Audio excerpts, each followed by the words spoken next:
216 power 2/3 plus 1/256 power -3/4 plus 32 power 1/5 minus 1/10 power -2. இங்க -2 = x எனில் x இன் மதிப்பு காணும்னு கேட்குறாங்க.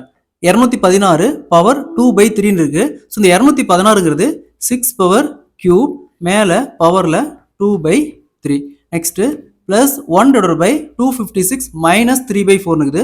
எப்போவுமே பின்னத்தில் கீழே மைனஸ் இருந்துச்சுன்னா மேலே வரும்போது அது ப்ளஸ் ஆயிரும். அப்போது 256 பவர் 3/4 இருக்கும். இந்த 256ங்கிறது 4 பவர் 4 மேலே ப்ளஸ் 3/4. நெக்ஸ்ட்டு ப்ளஸ் இந்த 32ங்கிறது 2 power 5 whole power 1/5. Next minus 1/10 power -2 இருக்குது. அப்போ மேலே வரும்போது 10 பவர் 2 இங்கே -2. நெக்ஸ்ட்டு இந்த 3க்கு இந்த 3 அப்படியே கேன்சல் பண்ணிடலாம். இந்த 4க்கும் இந்த 4 அப்படியே கேன்சல் பண்ணிடலாம். இந்த 5க்கும் இந்த 5 அப்படியே கேன்சல் பண்ணிடலாம். நெக்ஸ்ட்டு 6 இங்கே ஸ்கொயர் 6 ஸ்கொயர் 36 ப்ளஸ் இங்கே 4 கியூப் 64 ப்ளஸ் இங்கே 2 இங்கே 10 பவர் ஸ்கொயர் 100 இங்கே -2 -2 ப்ளஸ் 2 கேன்சல் ஆயிரும்.